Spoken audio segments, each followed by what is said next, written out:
the theme of the discussion which I received, so I'm supposed to be the moderator. These are the panelists. And the theme I received is how to build a sustainable Cryo-EM community. And that's actually is quite interesting because it's not how to build we often talk about how to build a Cryo-EM facility, sustainable facility. Now this is how to build a community. And it's much in a bigger sort of broader range. And initially I thought, is this a typo? Or because really building a community is much harder than building a facility. So then there's no, it's not a typo. Then I try to think about what is really the first thing is what's really the definition of a community, and how do you think about this thing? And I try to think about the UCSF in the Bay Area, and how to I know we can start. So the way we try to do this, I will probably give you a little bit of overview of what UCSF is like, and then this. So he's from Singapore.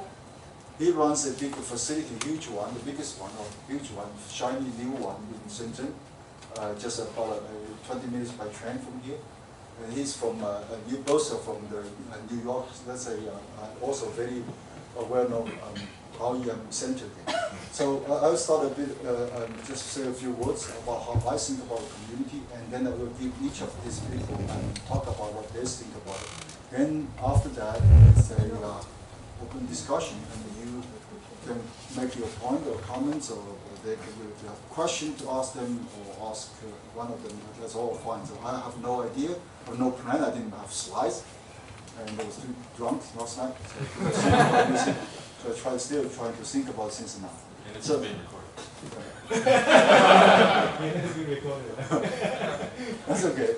So I try to think about what's the community, because I try to reflect on how in the Bay Area we have UCSF, UC Berkeley, and 4 UC campus, UCSF, UC Berkeley, were quite close, and then UC Davis and UC Santa Cruz. Then of course Stanford. Stanford's a little bit bigger and private, and then they don't sometimes not don't need to want to be part of your public school. But at least at a very early time, we tried to raise money to buy microscope, and we could not make it. So we tried many years and could not make it. So eventually we formed what we call a consortium, UC consortium in the Bay Area. So 4 campuses, we get together, build a consortium, and then the idea is that we try to raise money together as a 4 campus, and then so the instrument is going to be sitting somewhere, and then but shared by 4 campuses. And then 4 campuses that all the leadership kind of agreed to contribute in some money, so to cover the running cost. So the UCS, so the contribution of the from each campus is like UCSF we contribute like 35%, Berkeley 35%. So we will have 35% share of the microscope, and Berkeley have. So the idea is that whoever contribute 10%, will have a 10% share. So operations run by everybody. So this is part of the idea that we started getting together to try to build a facility. That's still a facility, but also related to the community, because for a long time in the Bay Area, there's a long history that we have a Bay Area Cryo-EM meeting, and twice a year. So we get everybody to come together in the areas. Each campus take a turn, or sometimes including Stanford, and then sometimes they even get hosting this kind of meeting. At the beginning, it's really like a super group meeting. It's a small scale, but later on, the last meeting in Stanford, we had actually 300 participants. It was bigger than the Golden Conference. So there was a lot of, it then became really a big community. So, and then the other thing which we did is that we now end up actually having more than 1 Cryos. So 1 Cryos, both supported by Howard Hughes, 1 Cryos at the UCSF, 1 Cryos at the Berkeley. And so, but this Cryos also bought by Howard Hughes. But for us, we see this Cryo still belongs to the consortium. So in theory, that the Cryo sitting at the UCSF, we own only 35%. And then Berkeley owns 35% in our Cryos. But in the similar, we have 30% of share in Berkeley's Cryos, and Berkeley also has only 35%. But normally we don't go to claim that share. But on the other hand, if one scope goes down, so then the other one is obligated to make the microscope available for the other campus because this institute belongs to all the campus. So this is another part I think to think about how to build a community. And then the other thing is that because these microscopes are quite similar, and so we're operating them using the very similar protocol in those because the Cryos operating in UCSF or in Berkeley, they are all run by Syria. So we kind of made a consensus that we do using one software. So everybody is kind of like, then they are kind of being trained and then easy to switch between different instruments and different campus. So that's one other thing that we think. And then the other part of the Singapore community is that more and more that the younger generation of students, particularly that we realized that, so for many years I myself was very, I was very resistant to the idea that an operator should not touch the microscope. I think if you want to become a microscopist, you need to know how to run your microscope. You need to know how to line this thing, how to do it. Then we realized that this became impossible. Because for many students or postdocs from other labs, for example, like a crystallography lab, they really don't care about how this microscope works. All they want is like get good data, solve structure, and then they leave. So therefore, we thought the best way is to minimize the training for those people. And then so they got a minimum training, and then so that they know basically how to do like a negative stand, but they don't touch Cryos or Arctica. They don't change any beam condition, alignment, or anything. If you let anyone touch this kind of thing, then the Hagen's idea is that anyone touches it, it makes things worse. So we have a staff scientist to tune everything, but then the training also became more standardized. So if somebody from Berkeley comes to use our microscope, we kind of already know how this person is being trained, how it's because operating in a very similar way, so that we don't worry about it. It makes things easy. And that's kind of like, I think that in my own eyes saw how as a community part of it. So including like, you really need a critical mass of the user, you need also critical mass of instrument. Then you also need to have a frequent or open discussion among, of course that each one has their own project. And then the project, as a structural biology lab, they all kind of keep a secret to themselves. Right? But on the other hand, we openly share methodology. So if one place, one lab develop a new idea, a new technology, the quickest one to share is within the community. And then the people, so for example, like the Vega lab, they did this graphene functional grids. So immediately the first people getting access to those is the one around UCSF or the lab and whoever wants it. And then somebody there is helping to them to make them. And then also then the people from Berkeley want it, or the people from other campuses want it. So they kind of like share the technology. If somebody says, oh, we realize that the beam should be setting this way, getting a better condition, like we start all doing this imaging shift. This was tested, so everybody does it similar. So you can kind of open discussion, and then so to try to, that's another thing that I thought that is good part of making the community. But that's kind of things that I want to say from my own experience. Now I post this one to you. Next. Okay, thanks, Yifan. I'm Lu Yan. I'm an assistant professor at the National University of Singapore. In Singapore, I'll just describe what we have and what I think we have as a community there. We have two major universities, National University and also Nanyang Technological University, and Bilal is kind of representative here with us. So we have the oldest, or the second oldest Cryos in Asia, I believe. I think the first one was delivered to Tsinghua. So that was delivered in 2009 and ahead of my time. So I actually don't know how to build a center. It's well above my pay grade. And since then, we've gotten a Falcon upgrade. So we used to have something called the CCD detector. People are staring at me like, what is that? So we upgraded to a Falcon 2, and we're kind of stuck right at the Falcon 2 right now. But eventually, we'll probably get a K3. As I understand, the NTU facility has a Krios equipped with a K3 or K2, and an Arctica equipped with a Falcon 3. So they recently got that as part of a major upgrade to their facility. Both facilities are essentially open to anyone in the world. I think if people have access that who are not internal users, such as myself or Bilal, it's always been through like hourly rates, and they're published on both our websites. In terms of users, we don't have that many in Singapore. We don't have the critical mass that Yifan just talked about. So there is kind of a community, but there aren't enough people to generate new ideas and talk to each other. Furthermore, my group is probably represents 1/3 of the beam time usage at NUS, and we're kind of like strange because we work with cells and we work with this old technology called cryo-sectioning. So there's not many people to bounce ideas off of. So what I found, this hasn't solved our sample preparation problem. What I found is that Twitter is actually a very, very good community tool, especially if you're in an isolated place. So I've learned probably more from tweets and follow-up tweets than I have from reading papers in the past few months.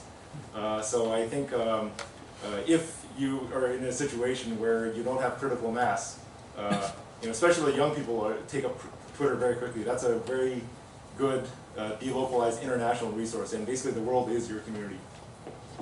That's all I have to say.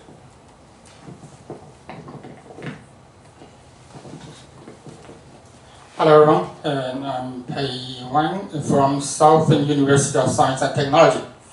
I haven't right to pronounce that now. So people ask me, so which Peiyi you are? You are the Peiyi in the University of Leeds or Peiyi in the University of Sussex? I said before 2018, I'm the Peiyi in University of Leeds, England. After 2018, I'm in the Sussex in China. And Sussex, luckily, have got a local funding about $62 million. We purchased 6 Titan Cross microscope, and 4 of them configured fully with the generated Cryo-EM. Number 5, we configured a little bit to the material science, and which we have a stamp, we have a EOS, we have a CS correct. Number 6, and will be configured for we think about for the tomography, which has CC corrected. I believe they will be the first CC correct of Cryo-EM in the whole world. And we are. Does it have monochrome? Yes, we are.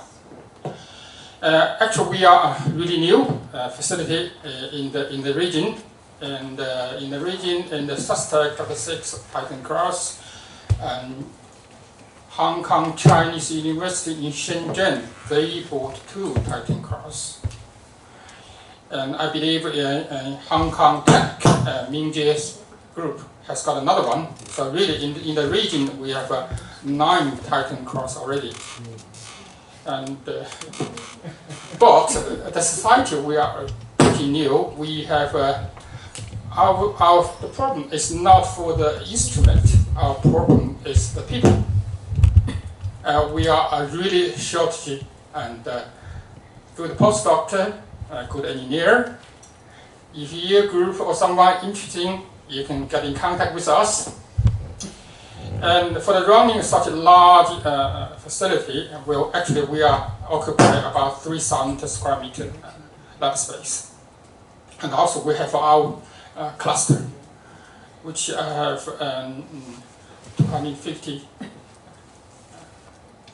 300 GPU card.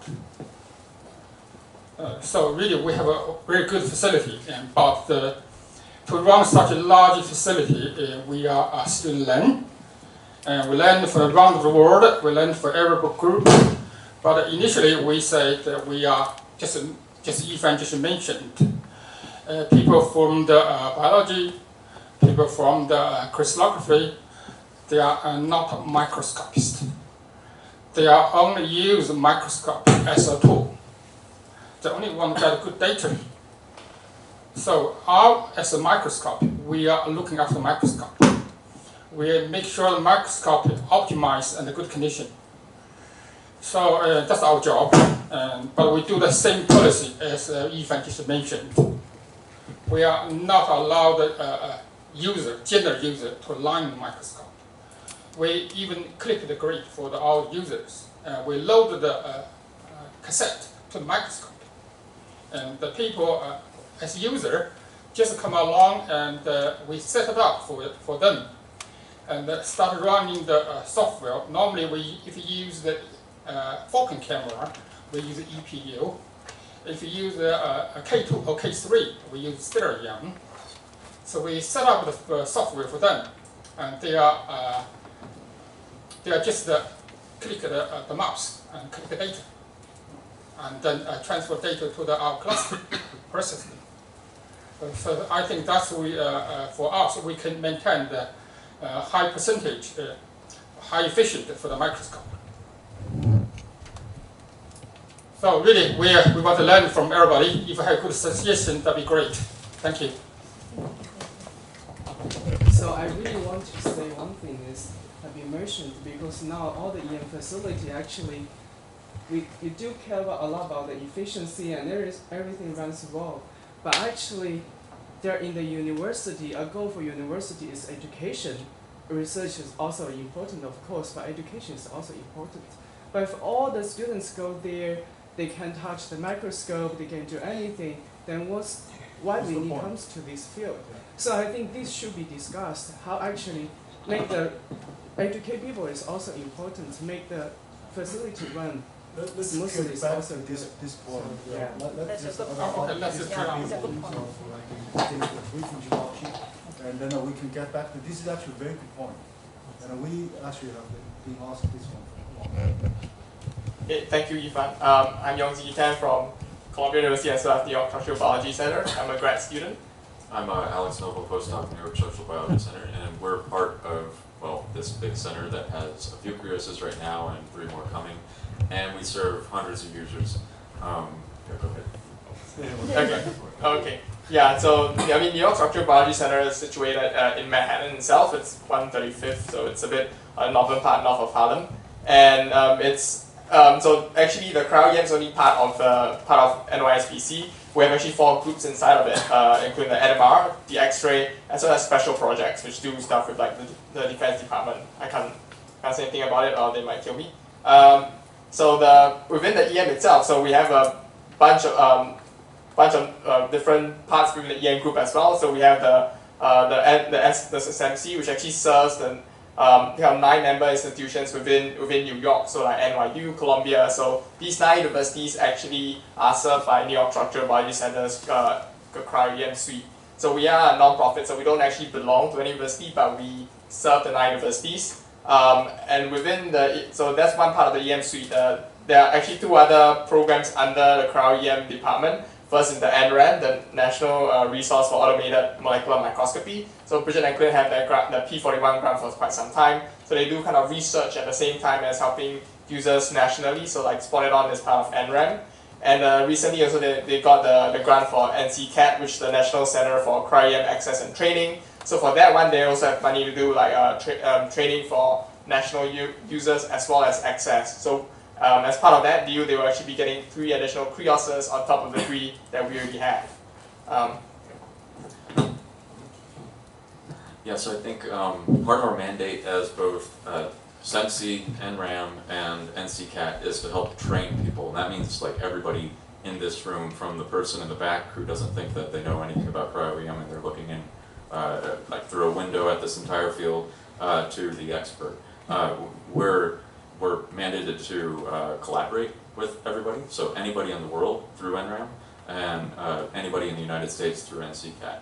And we're also mandated to train people, to train both electron microscopy staff and just regular users on everything from software to grid preparation to how to run a microscope efficiently, computer resources efficiently, etc.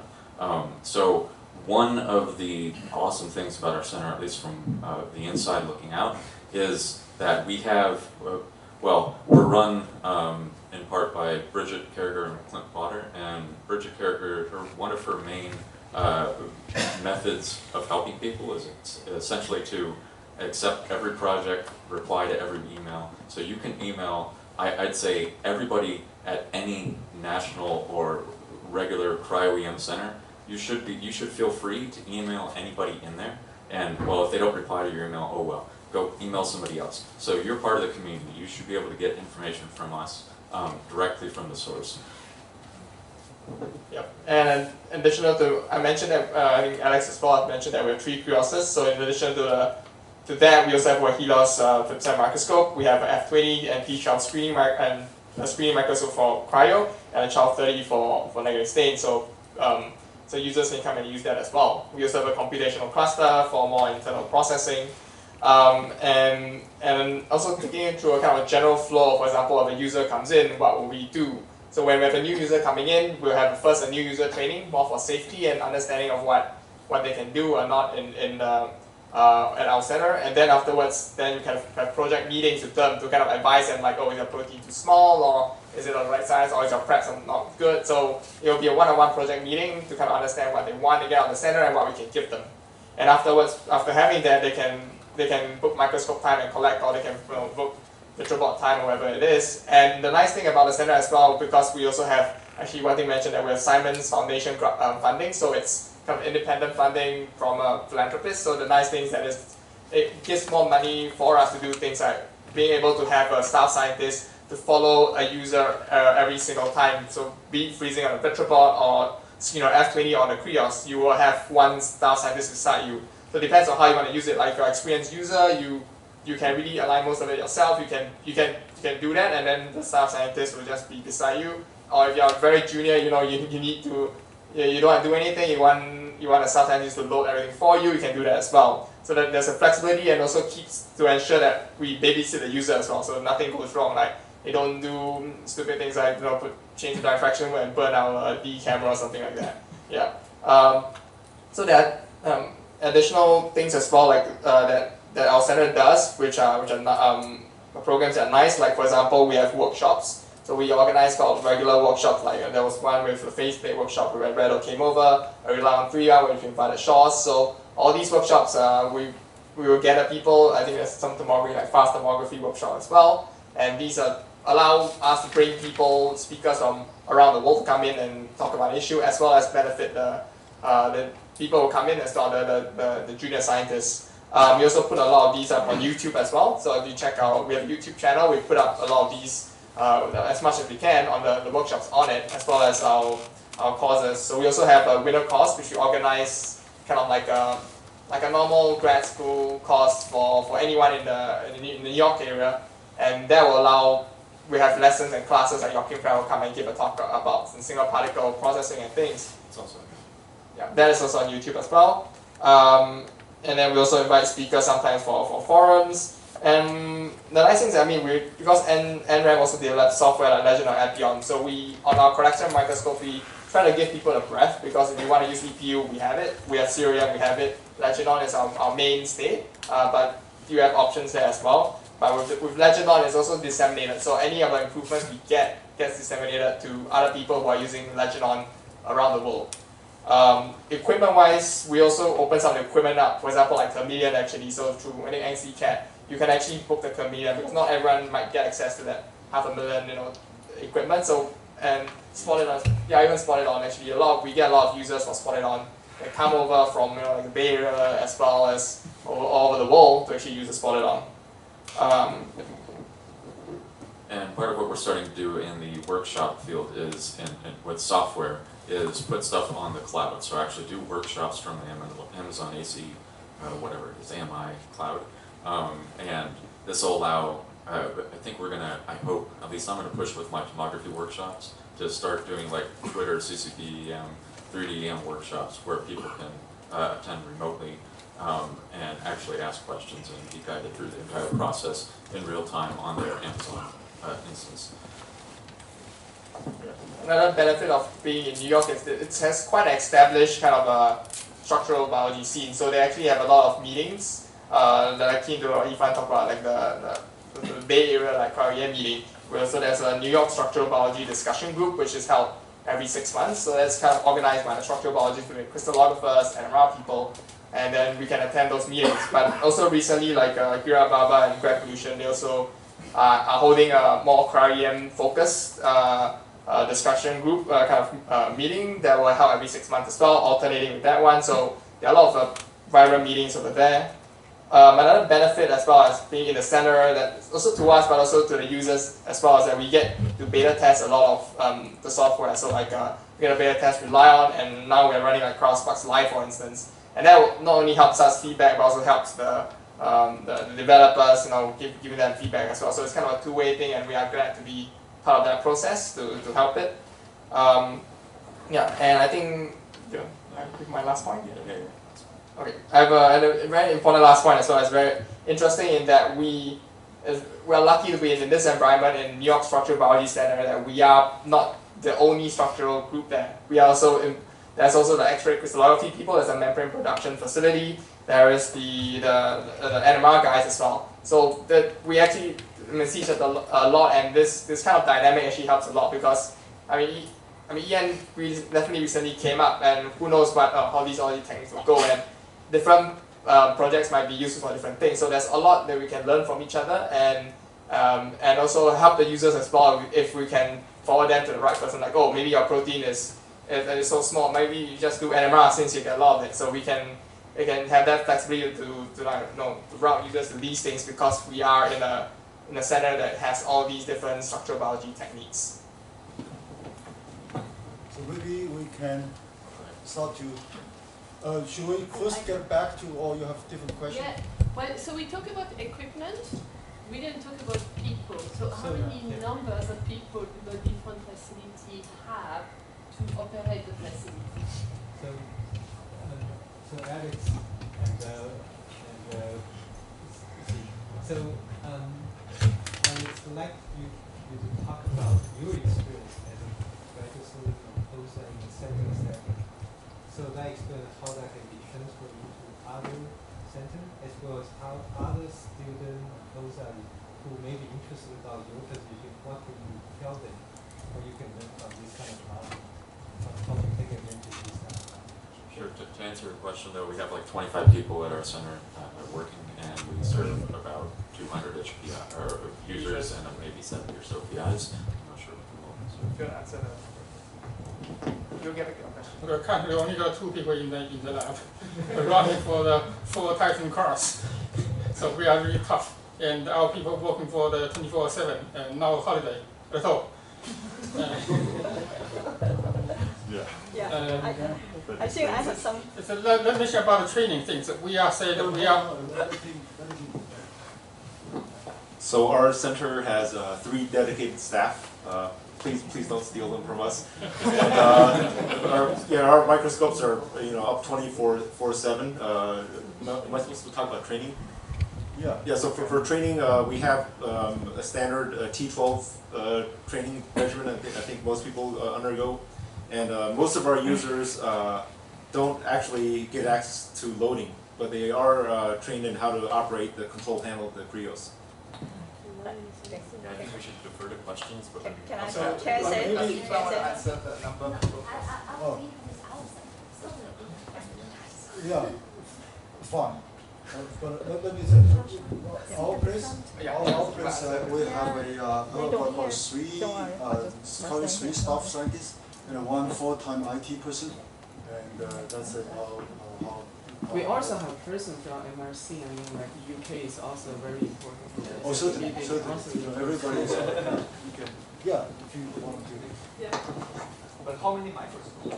Hi, I am from Princeton, and we have this new center. I think, well, just from what they described, ours is quite different, because ours, like we only have 1 Titan Cryos, no Arctica, no other, no T12 so far, but it is part of the the core facility of the university. So it's called Imaging and Analysis Center. So we have Titan, not Cryos. So it's part of the imaging center that's maintained by a professional team. So in total, 10 people take care of about like 10 equipments. And we are going to buy, Agatica and also Profit. But I think this is a new model that we have a relatively small community. Only like I'm the primary user, and we have like 3 other labs that frequently use this machine, and we have workshop. So I think I was surprised that with your huge facility, you only have 2 people. Anyway, and also we have one, we have dedicated GPU cluster from university and 1 dedicated staff and 2 computer support people. So really, we have more people than hardware. But I think this is a good model because we also offer a paid, training and machine use to the companies and to other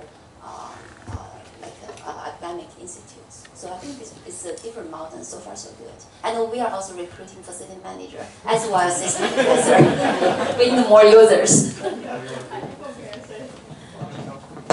Or you can maybe just speak up. Okay. Oh, my voice is a bit small. Yeah, I think I'm from UK. Yeah, I want to say make a little bit noise from this Little Britain, Little Britain Island where Peiyi came from.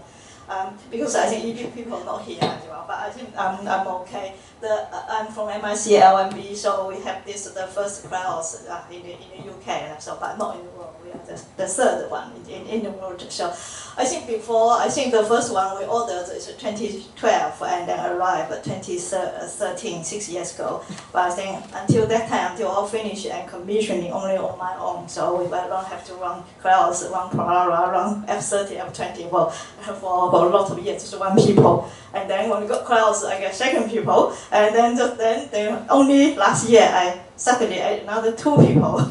So I totally have 5. But of course the people seem to come to our facility after 1 or 2 years. They learn everything, then they're ready to go to next facility as a career manager. So the maximum turnover is 1 year. They learn everything, then go ready to go. So now we're recruiting now. So hopefully, yeah. not just we call the EM research support office.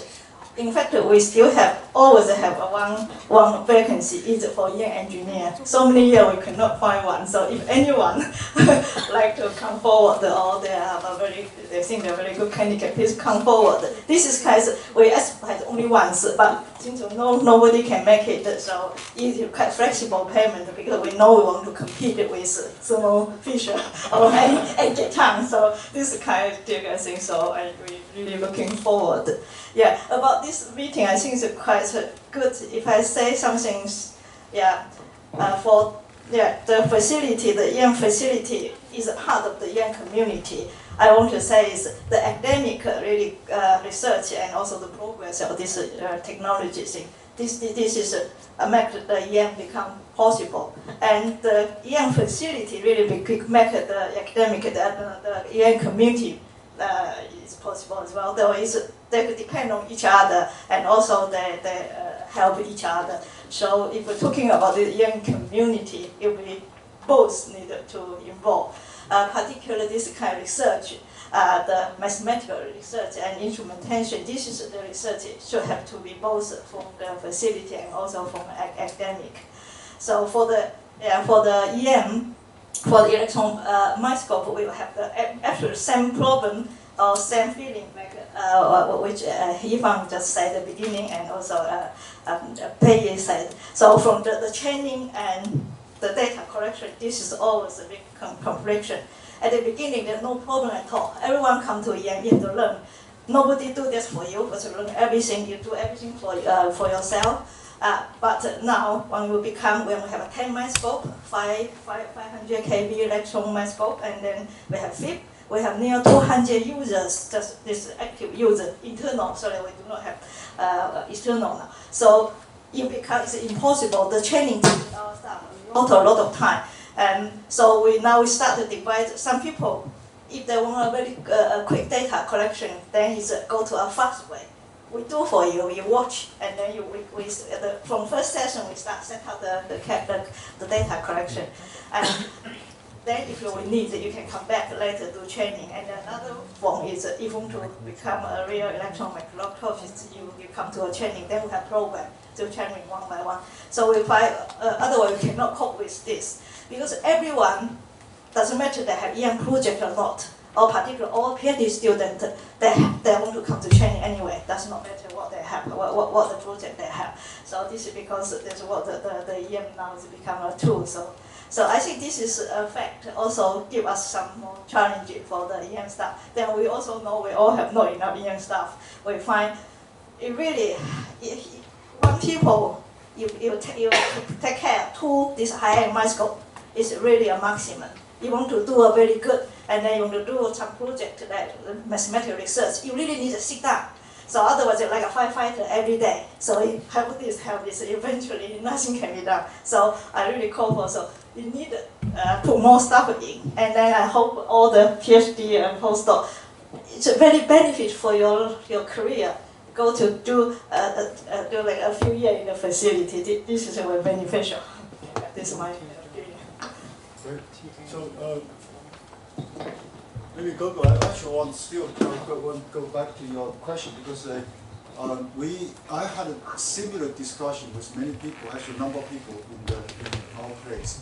The people, particularly the argument is that it's an education institution. Your mission is for education, and which is totally true. I completely agree with that. However, there's also that my own experience is that whoever wants to get EM training, I always meet every single one in our place. That it doesn't matter which lab. If they say I want to learn EM, the first thing I ask them is, you need to come to talk to me. So then I ask them what they really want to do, and then I tell them we can train you, but also if you want to be trained, I also have a requirement for you. Right? You need to commit to be trained, commit to learn. And you need to spend the time, efforts. And then it turned out that this requirement turned away 90% of people.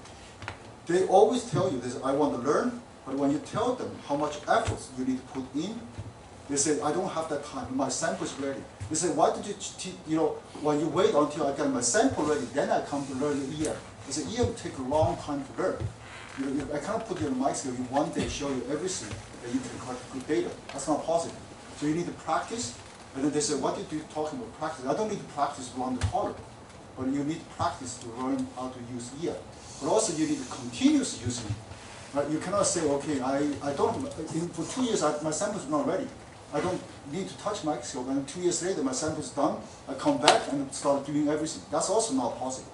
So when you describe this into them, clearly explain this to them, and why what's the requirement for you to get trained. Or you can say, okay, I don't want that level training, I just want the minimum level training. Somebody help me with data. So there are different levels of a way.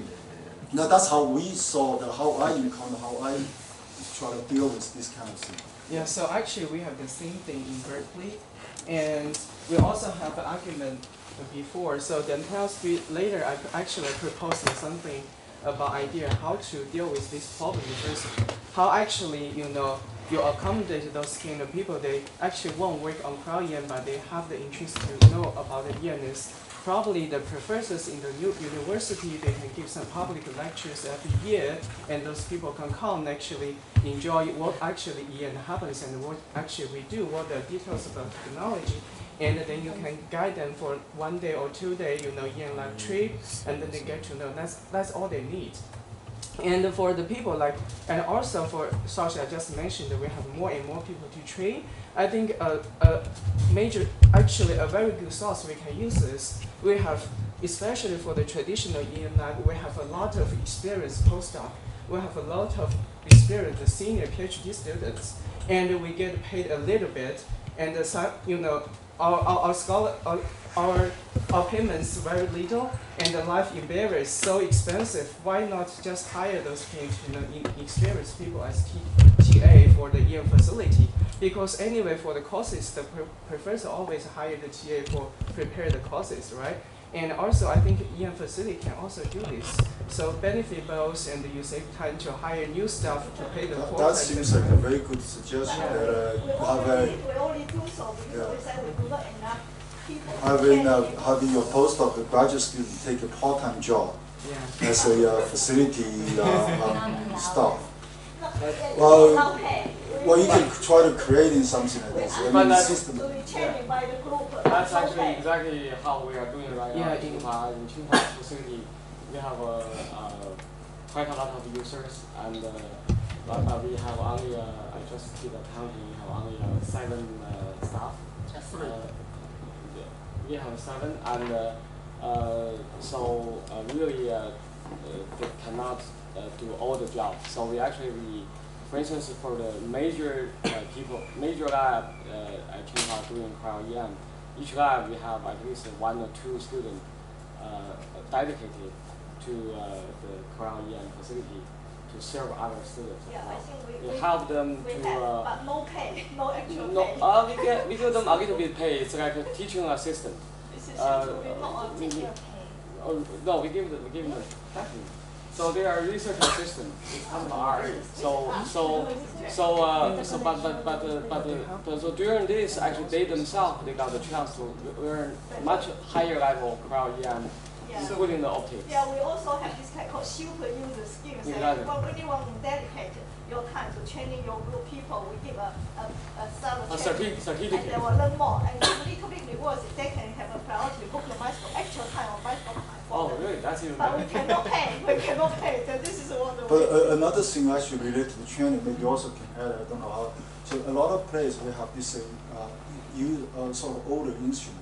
So one of those requirements, not requirements, suggestion I have often given, even for people in my own lab, say if you really want to learn how to do this image alignment, why don't you try it first on the TF20? Yeah. Well, in our TF20 we have a K2 kind, actually very luxury. You can collect data, then you can try many things on the TF20 until you demonstrate that you can. You know, I would not let somebody just say, I want to learn, but I only want to learn it with Cryo, and that's unreasonable. And to me, it sounds like, right? You say, why don't you just try? Yeah, that's exactly what I did. Yeah. Because I had Crystal first. They had no idea how to use Cryo-EM, and I didn't think it would be possible to train it on Cryos, because that's kind of like just a black box. What they were going to do was just click forwards and then take images, right, on Cryos. Then we luckily had a TF20 with a K camera, and then I just forced them to learn everything on the end. So that's also related to this. Is probably also we should pursue the manufacturer like the Thermo Fisher to keep maintaining those older instruments. It's actually very, I find it's very useful. It is. I think all training have to be in like or split and a maximum F20. You F20 you can have EPU. We have a Falcon. We have EPU. You can practice EPU setting as well. And you have CLDN. You can practice this kind of tomography. And then there is a big multiple Polara and clouds. So in this kind of big bicycle, it's not a training. Like you book your day. The first day you know you should be able to know change from other bicycle. And the first morning we show you how you click read everything. And normally this day should be your data collection as well. So there's no any day you can just use for training the big bicycle. So but you have to learn when you're doing your data collection. So this is what we try to focus because the bicycle time is really limited. Yeah, in Saturday we do a 2-level training, and we're training a dedicated person for each group, and who can operate the microscope in January. But we provide service for the low standard, for the basic microscopy. We're training everybody if they have requirement. We can train on the 120. So that's the basic training we provide for everybody. And also we provide one training for each group, just for the current microscope. But we said that we are not training people use for a microscope means for the 300 microscope. Doesn't mean that we are not training people for the rest of the microscope. We are still we're still training people use the general microscope, but part of the Titan cross. Yeah, and also we do not give people training. Like everyone they want to change, and we want to show you the sample near ready already, because otherwise we have too many. So a lot of group there is a student having months ahead. So can I book the training now? Because we know we have a really long, we have like 3 months waiting piece of training. So this make everyone that's too much burden. So we have to say, okay, you better show us your sample to start the training. When you have sample, then after your first 1 or 2 training, they have to book the micro time every week, at least 1 or 2 to practice. So otherwise they forget. After that 2 or 3 months, they forget. So this is what we say. Okay, you need to have your really project and so maybe I can now bring up a different topic, also related to community and the facility. Is particularly in the area like in this area, we have a lot of microscope belongs to different universities. And the one thing that we encountered in the Bay Area is very difficult to retain a good microscopist. They've always been hired away by another place and it's much higher salary. Then you have to, of course, we try to increase people's salary, but there's always a limit as a university how much you can do. And that I don't know how other people handle this thing. And then sometimes actually generating the tension between facilities and between different universities. And then actually from my, what I overheard, for example, in this area when they have so many different microscopes to different universities, and it could be an issue because I do know some people, I personally know them, they're getting a job in somewhere, their goal is like to try to take the benefiting from this really heated period that they try to jump in from place to place and getting a higher and higher salary. So I'm not saying that, I just don't know what is the way, what is the thing, how people want to deal with this. Can I say, so we have probably a slightly different model, and I agree that if you want to really train students, really train them, then they have to also go on and work regularly on the microscope. You can also train them to just handle the microscope and get data, but doing real microscopy is completely different. Exactly. It takes time. So the system we have is a bit probably more dynamic in a way that every single student has to learn how to deal with a microscope. Every single one. It's a must. And they have to learn how to handle the microscope properly. So whenever they leave the lab, I'm not being blamed of having educated a stupid student who cannot deal with a microscope. So, and this is a lot of effort in the first place, but if you think about it, what we do is the students get trained from the very first day on the microscope. So what I request from them is they will contribute to the training of other students. So they take other students by the hand as soon as they come in, which helps them their training as well, because you have to teach somebody something. If you have to explain it, then it turns out whether you have understood it or not. And so you keep the level of knowledge about microscopy is relatively high in the lab. This was always the goal for me to have. And at the same time, we have a weekly seminar after lunch, half an hour, where somebody has to present anything about microscope and optics. And even there, the students have to participate early on, so they get some time to get in, but then they have to prepare a little lecture.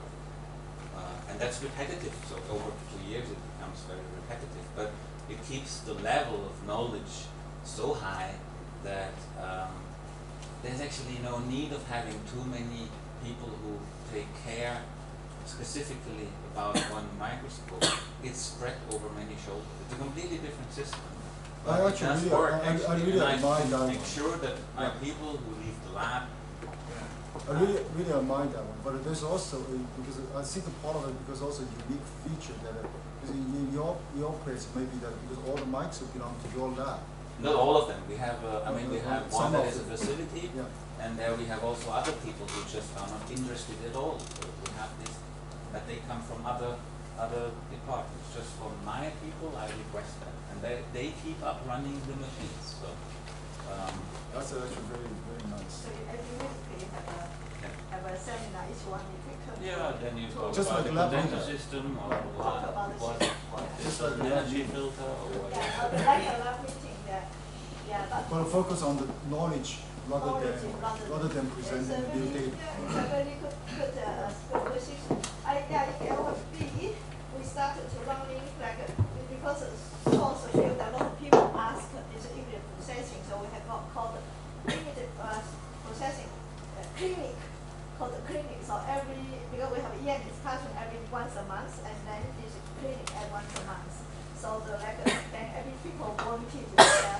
data, their sample there, took all their problem. Everyone comes to contribute to say, oh, what's the problem, what are their experience, or have questions to ask people. So in this way, people, one is from image processing and one is from data collection. So EM facility people contribute a lot of the data collection. Because some people really just follow the protocol, their previous people, not necessarily right. And the image processing too, because too many questions go to source group. So he run this kind of thing, people can be all known. So I find it quite useful. This is a very personally, I really like this model, and we also try to implement doing similar things at the UCSF. But also, I also noticed that this has certain requirement to the environment. We started we see this, the community try to avoid internal competition. Then people become very open to discuss the problem.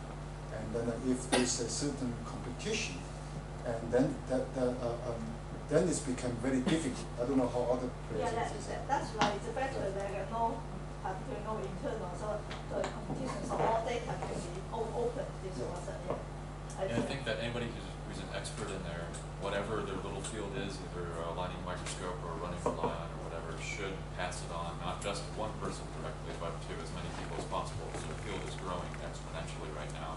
One thing that Yong did, he's leaving for John Rubinstein's group here soon.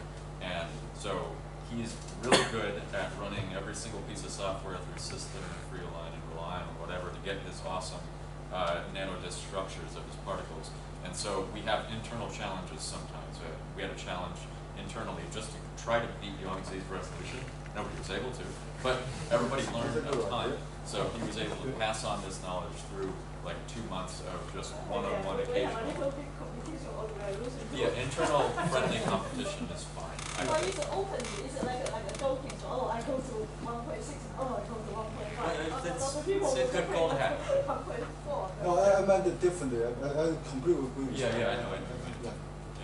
I think there was a But question. it's a good to put together. I think before that we have a terminal room. Everyone goes there, image processing, they can discuss each other and problem. Can look at other people and solve it. Oh, how to do that, how to do that. But now, a lot of people have their own phone on their desk, the terminal on their desk, so they're not talking to each other. So this is why we put this meeting. Yeah, I just wanted to comment on your problem that people who are trained in facilities, they are moving out. I think it's like a serious problem.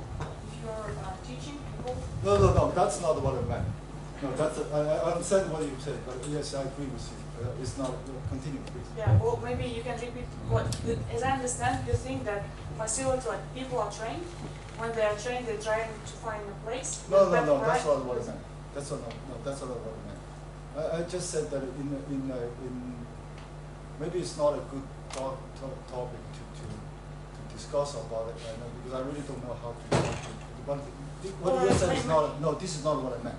Okay, maybe then. This is exactly not. I need to give my microphone. Maybe I didn't understand what you. But I think this is a structural problem here. We don't have enough people running the facility. Everyone's trying to hire people, but not there. So, I mean, it's more needs to be done to facilitate the training of like facility managers for sure, and like kind of a systemic level. And I mean, one thing we know from at least the NIH is doing, that's why they have the three national centers, is that they actually mandate that the national centers will train like facility managers as well. So we had a few people come to NYPC already, and they're actually facility managers, and they'll be trained here to learn how to be a facility manager. For about a month or so. Yeah, so it's kind of like that's immersion a very there. good training. We actually send people there too. And the other thing we actually also do is that we have like our facility, we have different places of people running the facility. They get together more regularly and then to exchange the idea about how they set up the scope and how they, for example, if one place that we have, like our Cryos and the Berkeley Cryos is identical. If they say, oh, we got this 2 angstrom and then I only got 2 and 3 angstrom, then we send people going over there to see what is the difference. Why your microscope does better than our microscope, or vice versa. So we often have very similar like pieces, and then they're sending people to our side, and then that's all wonderful things to building strong community. The model is your Bay facility. Yeah. Yeah, we started to have one from last year with EV. We also actually have another advantage. We also have the Cheng. Cheng that actually did a fantastic job in setting up their pipeline. Their pipeline particularly set up for suitable for the high throughput screening, and those are on the fly collection and all these things. But they're releasing. They build their own software how to manage the sessions and data and all these things. To make all these things as open information, they're providing this to other people, and even they are a for-profit company, and so that they are really also we see them as a part of the academic community. Is it free? Some of software, you ask Alex, is totally free. Yeah, he put them already on the right. So yeah, and then they set up. If you ask them how the configuration, how the computer configure, they do the on-the-fly no data collection. They will share with you all this information, hardware configuration, all this.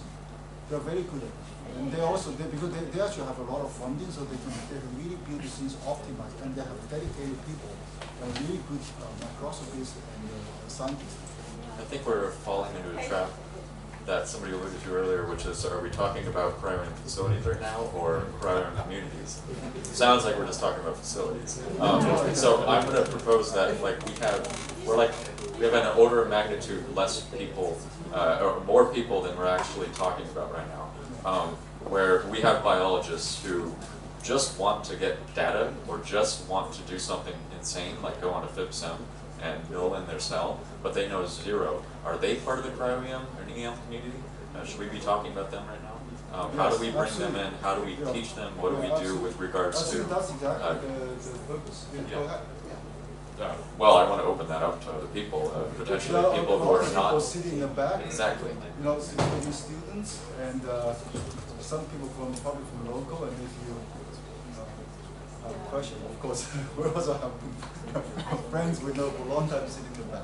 I think the community and facility are really, they depend each other. Like what they said, we have a share, we call it joint facility meeting with EB, because we're quite similar. We have a lot of more than near 200 users, and then we have more muscle anyway.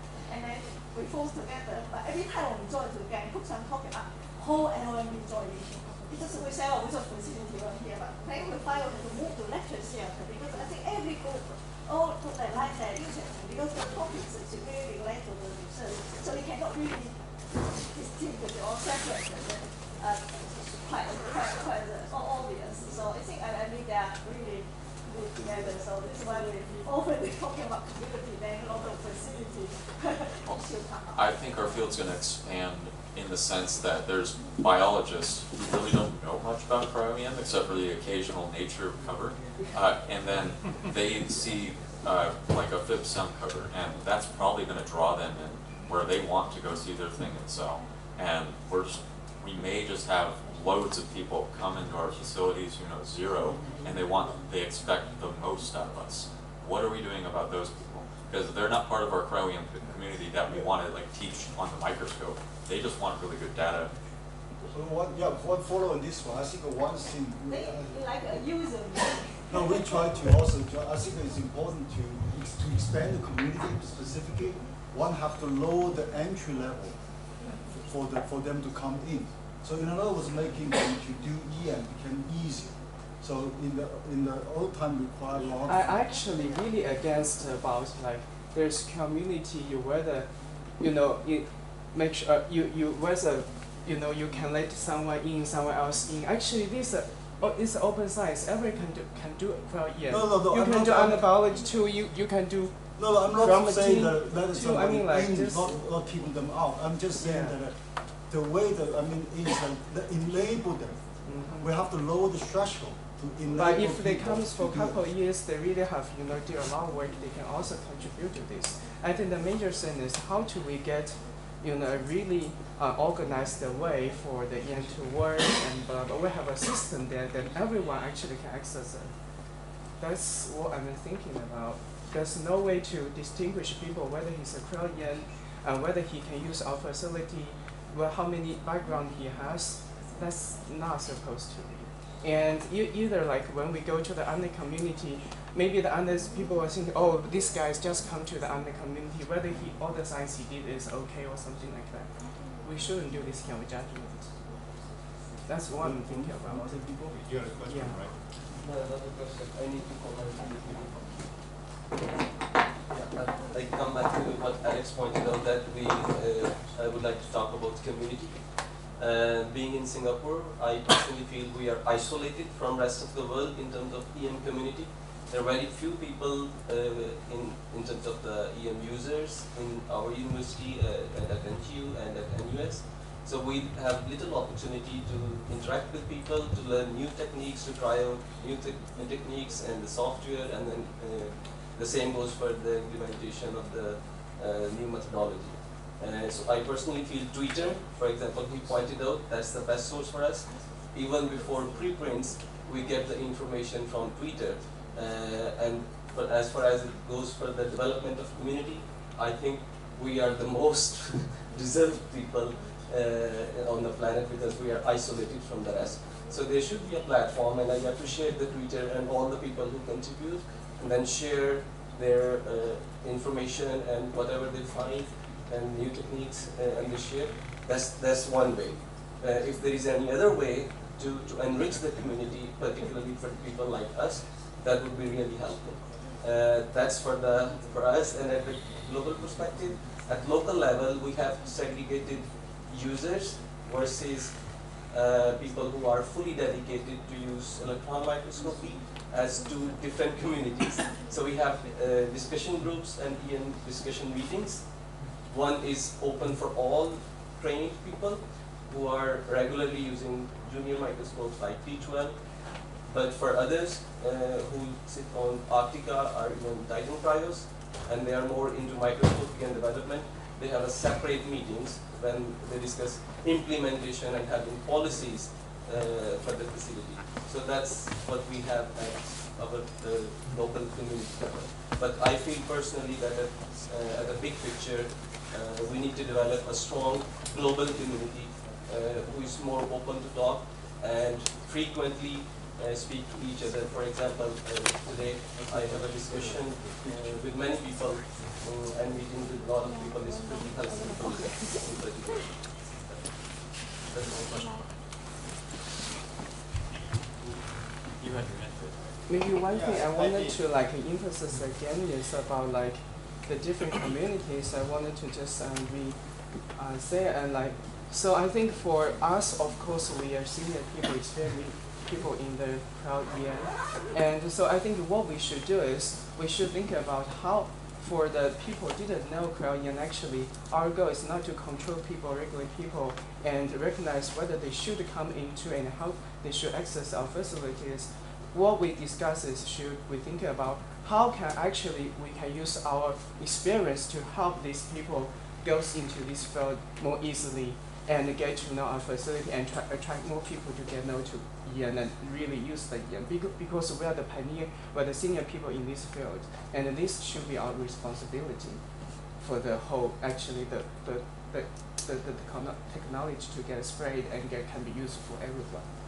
Because in one day it will be everywhere. This is still also related to a lot of questions we're going to talk about the training, how to training on access to the instrument, access to the technology, and yeah.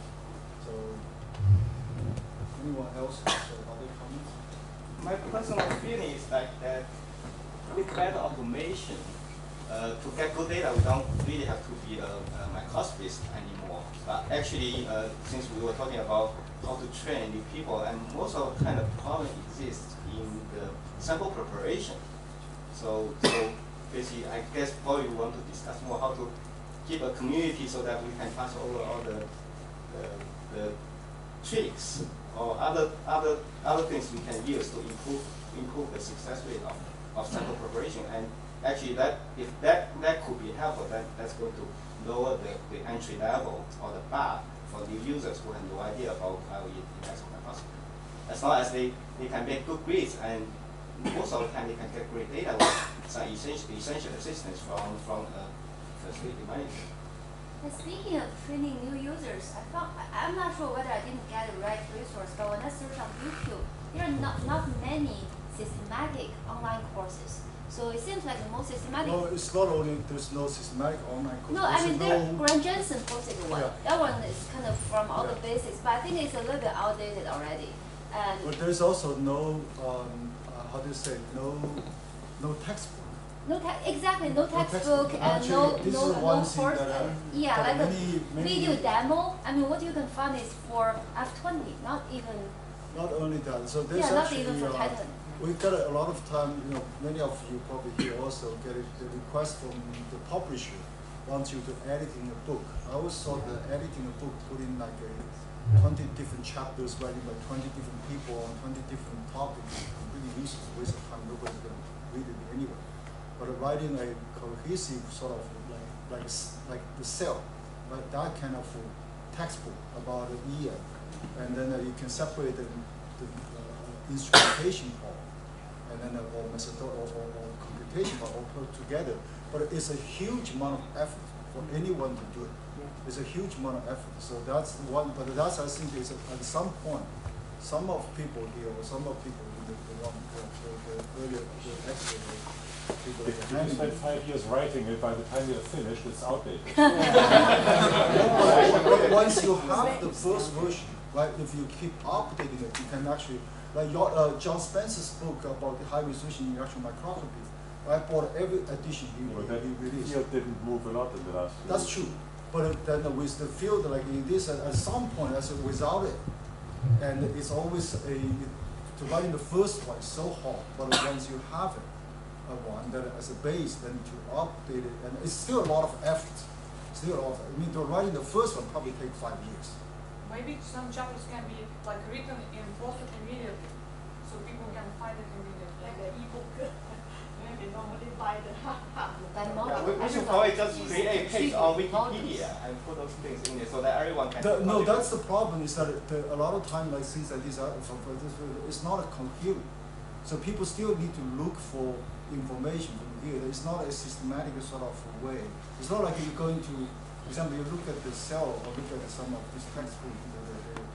Also, it's written by several people, but these several people always meet regularly to discuss how to update it and discuss what's the logic of arrange each chapter, and then they write it together.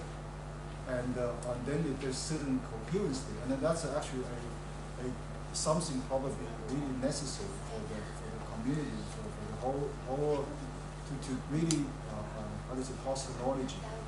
And then I often being asked by students, they would suggest a book for me to read, and I always say sorry, I don't know which book.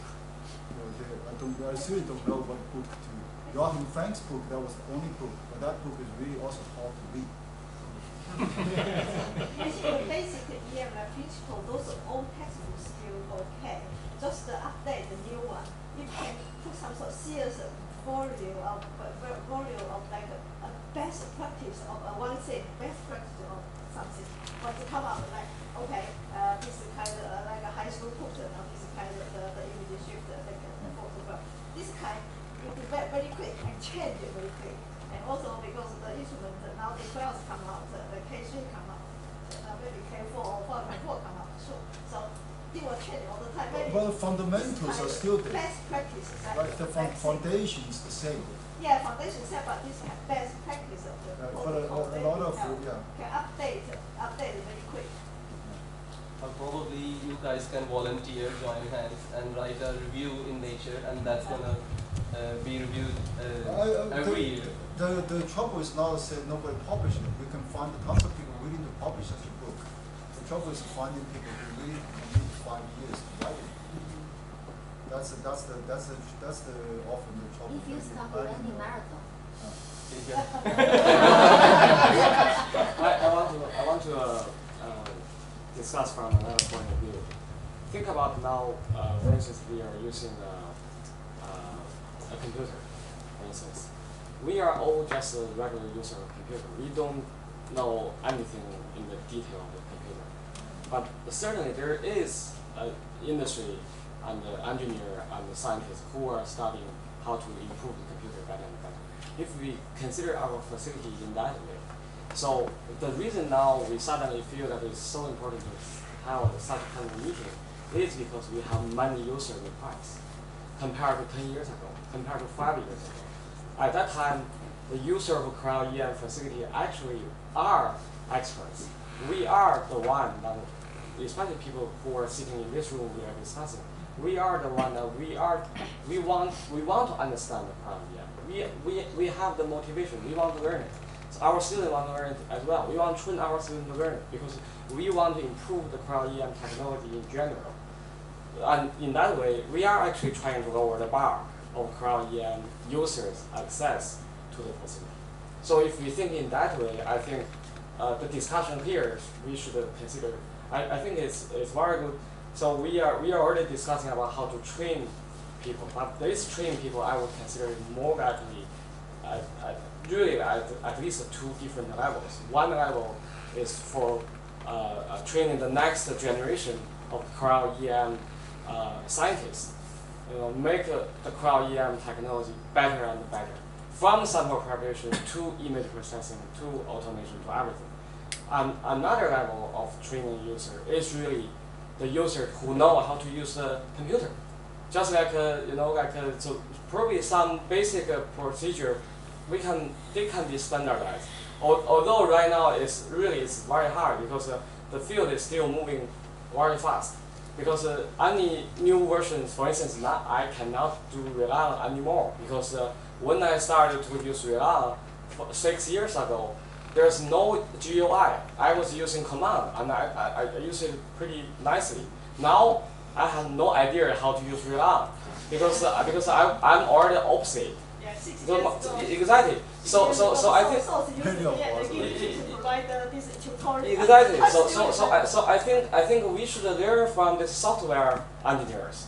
So what they are doing a good job. They make it the interface more accessible and they write a very good instruction procedure. I think the reason that Relan is so successful is not just because Relan has a very good algorithm behind it. Also because I think Charles did a good job by replying all the users' email, even writing a FAQ page and also instruction. So certainly, I think it's time for our Cryo-EM facility. It's time for us to form some kind of standard instruction for every user. Yeah, some SOP. Exactly. That's why I suggested we should probably start to compose some Wikipedia page. And everyone can contribute.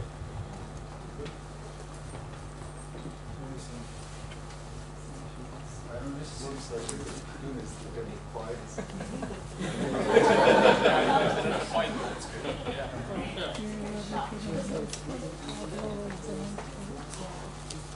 We have another, on the schedule, we have another 10 minutes. So what about access costs for an external academic user? And what percentage of the maintenance costs do you recover from that? What do you mean?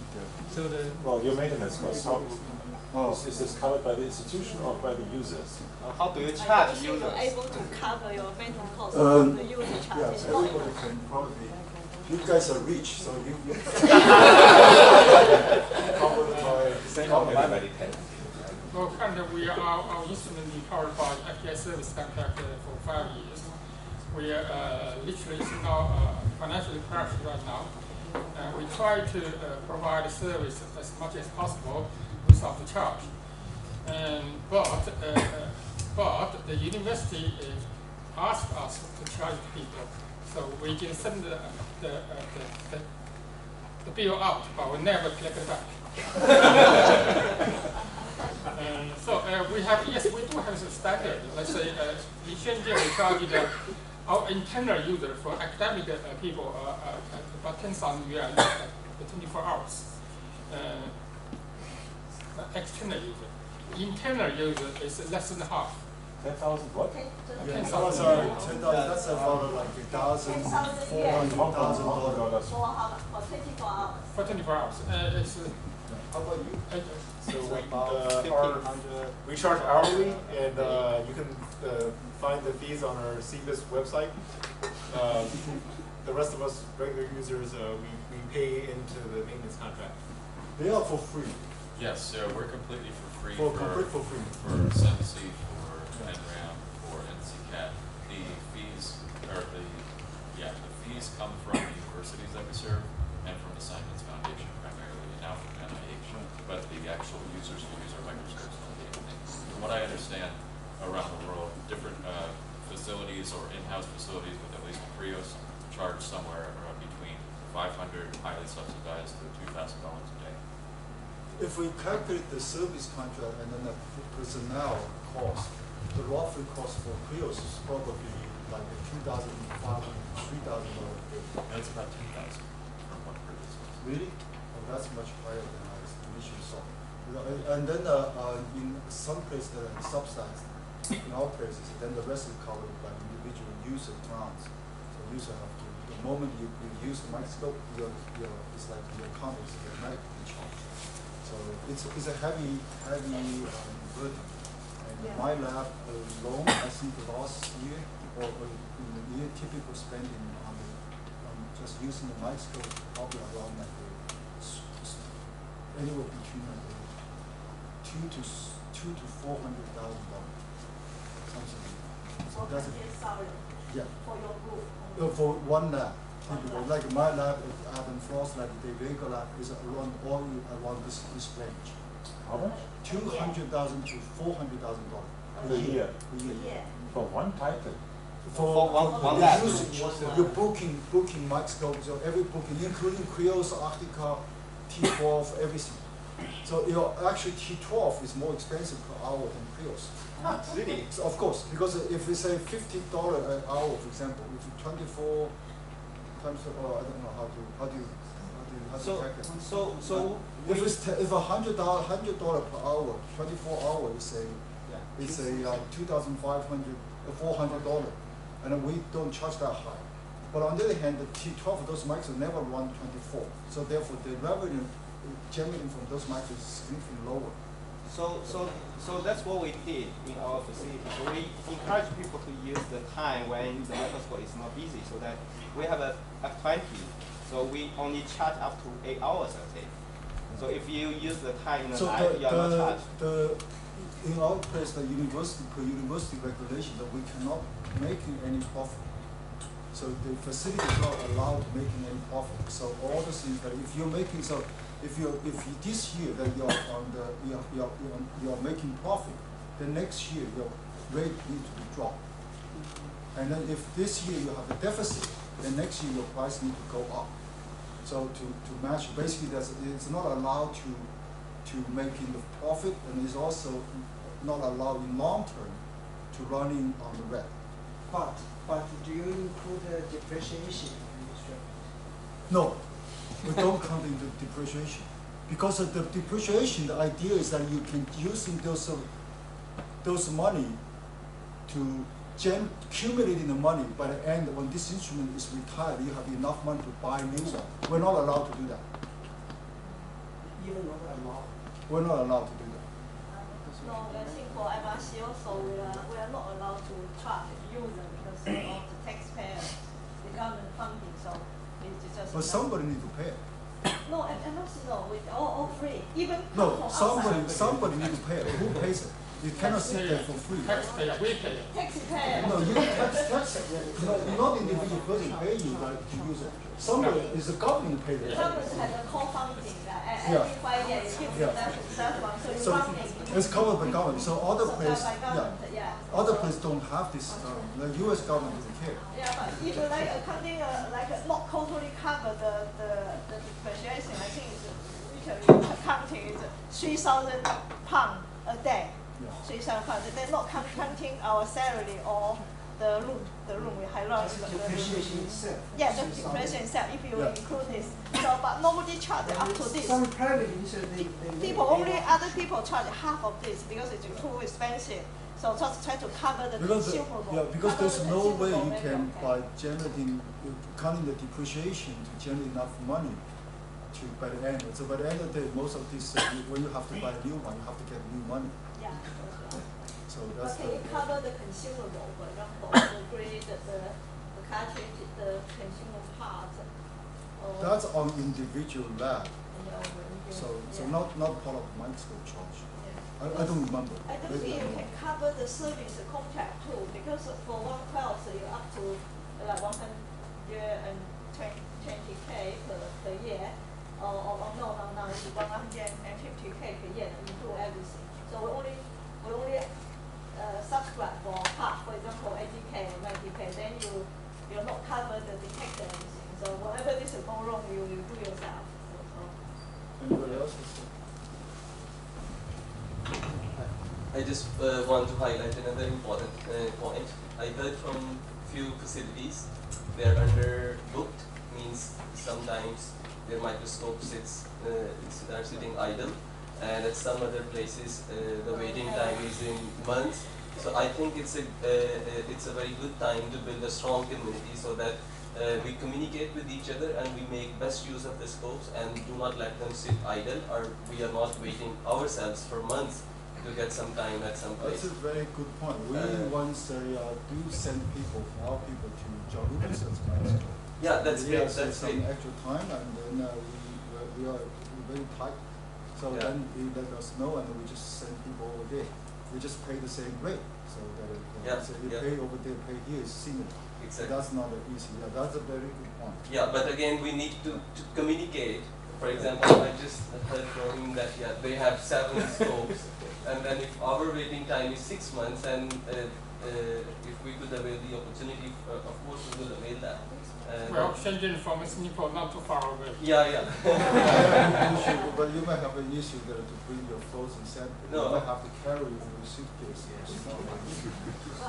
Yeah, our facility is also a little bit underdeveloped, but yes, in general, I think it's a good forum that can be strong on people with strong communication can be strong. Yeah, I think overall the time is still not enough for the community.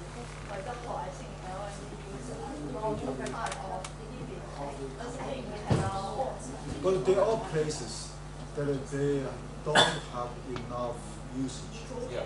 The place like this, they even have a worry that they don't have enough usage, don't have enough people to pay for service, that the microscope will not be able to generate enough revenue there to maintain the facility.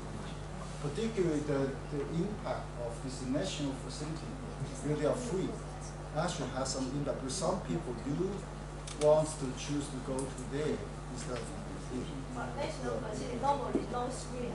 No screen microscope, so you have to screen at your home. There's going to be screens. There's going to be screen. You also but not in Oxford. But in some people may choose to use microscope to go somewhere simply because there is cheaper. So yeah. So that's also then that could potentially have an issue in the local microscope. There not being enough usage, and then without enough usage, ultimately in long term cause problem for the maintaining a sustainable facility. You can have this kind of database and let people know where they can buy more. I don't know actually how actually synchrotron used to manage. During the time period of time that they are also very tight at the meantime. And about this seems able to run this kind of a model for a long time, and then everybody seems quite happy with it. And X-ray people. So I don't know about EM. It's different. For each data set, it's only several minutes per synchrotron. That's why it can accommodate a lot of users. Each facility can accommodate like hundreds. The bottom line is that the cost for EM is still too high. If you say cost per data set, cost per structure. Actually, the problem was really because cryo-EM facility is not expensive. That's unfortunate. If it were as expensive as synchrotron, the Department of Energy would function as a national facility center. Like they build a $1 billion facility, and then everybody goes there and uses it for free. But then this $10 million they can't do it, it's just too cheap. I should point out. This is the future, like all the So it will make it either cheaper or more expensive. Oh no, it should make a ring of electron and then take out all the beam line like setting out the Cryos. I should point out that the UK did go down the route of setting up a synchrotron-style national facility with, EBIC at Diamond. So Something like a bag, so-called a bag. So it's every half year or something. All the whole countries will submit the proposal or committee group, and you will make the half years or sign. So they do have this kind. So it's set like X-ray, in fact. Yeah. For microscopes, we can have a Google map of all the titans, and then if we are free, we can just flag it green. So that person it's free. Yeah, if you look at my Twitter, we already have a Google map. Yeah. I would love that. Yeah, if it is free, it would just flag green, and then you just log that. And you can Then all the LMB people walk over to you. You can also weight it that the quality of one micro once produced 1.5 angstrom, 1.49. So then you can weight it with the higher. I think we'll probably run out of time. And thank you very much.